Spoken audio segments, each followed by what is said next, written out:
How do you get out of the Ukraine war? The Ukraine war is easy to get out of. I mean, the Russians have been wanting to settle that war from the beginning. Really?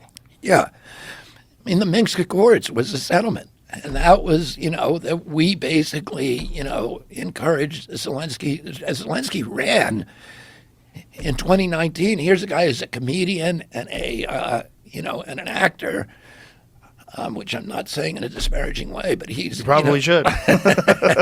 My wife is those things too. Yeah. So, but how did he win? How did he win with 70% of the vote? He won because he ran on a peace platform, promising to sign the Minsk Accords, which was an agreement that Russia, France, and Germany had all agreed to, which would have left Donbass as part of Ukraine as an autonomous region, so they can now enjoy their own language, the ethnic Russians, and protect themselves from attack by the central government, which was U.S. Installed central government, and that NATO would stay out of the Ukraine, and that's what the Russians wanted, a pledge that NATO will never go in, which we should have made for them. We have no business putting NATO in the Ukraine. We promised we'd never do that. We committed to it, and we've repeatedly violated those promises, and there's people in the White House who want this war, and they've said it repeatedly. Even President Biden has said the purpose of the war is to depose Vladimir Putin. And what, install a puppet government? Well, that's the thing. Is what the same people who got rid of Libya. Saddam Hussein, Yeah. which cost us $8 trillion. And Iraq is now worse off than we found it. We killed more Iraqis than Saddam Hussein. We forced Iraq into this bondage to Iran, where they're now a proxy state of Iran. We've reduced that nation into this incoherent mess that is just a battle between Shia and Sunni despots. We created ISIS. We then had to do the Syrian war, the Yemen war, the Afghan, Pakistan. We drove 2 million refugees into Europe and destabilized every democracy in Europe for the next 2 generations and created Brexit.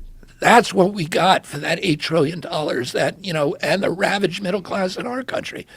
The same people who we thought, the neocons who ran that operation, lied to us about weapons of mass destruction, tricked us into that war, and who we thought were now out of government forever, pariahs, in disgrace. They're now all back in the Biden administration with a new project. And, Lloyd Austin, who's Biden's defense secretary, said the purpose of the war for us is to exhaust Russia and degrade its capacity to fight any place in the world. Well, that's not good for the Ukraine, because the way we're exhausting Russia is by butchering 350,000 Ukrainian kids. I mean, we have turned that nation into an abattoir of death for the flower of Ukrainian youth.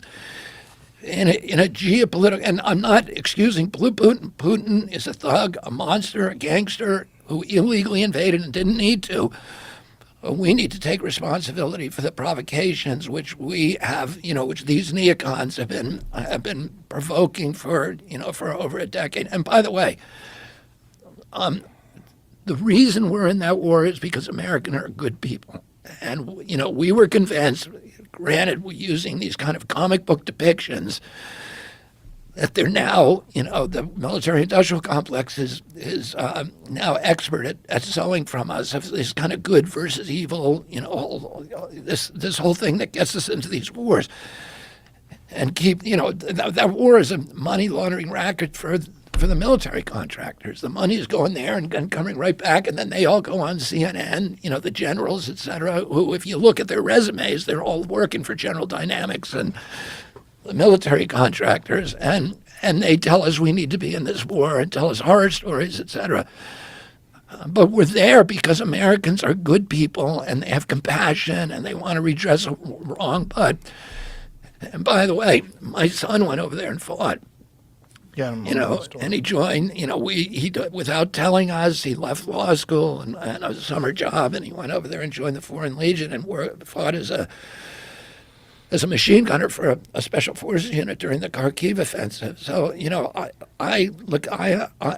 Ukrainian people, the valor of those people, and the anguish that they're suffering is beyond any description. But We need to look at our role in it, and we need to look for roads to peace, and not try to and try to end the killing. There's 30 to 80,000 Russians kids who have died there too, and we shouldn't be exulting over that. We should be trying to find a settlement. The U.S.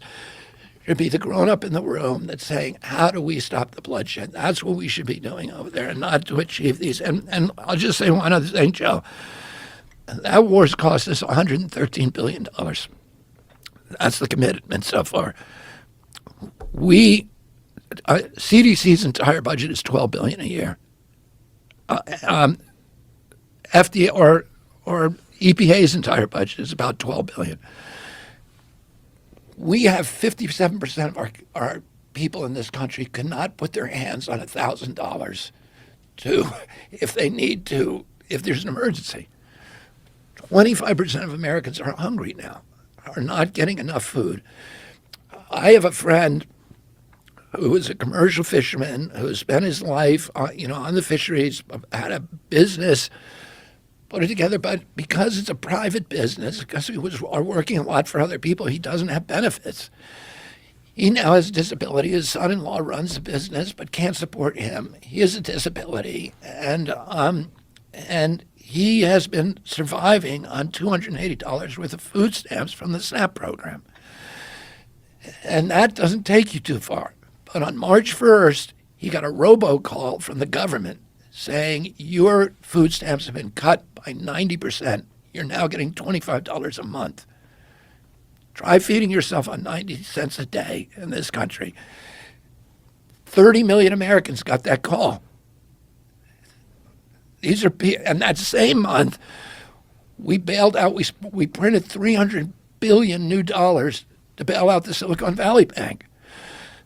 And we topped off the Ukraine war commitment to $113 billion. So we got lots of money for the military-industrial complex, lots of money for the bankers, the banksters. But we're starving Americans to death.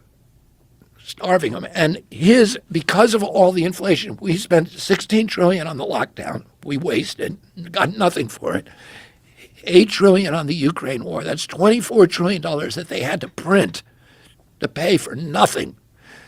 That money, the way they're paying it back, they're not going to tell us they're raised taxes because you can't do that. It's a hidden tax called inflation, and it hits the poor and the middle class, and it has dismantled the middle class in this country.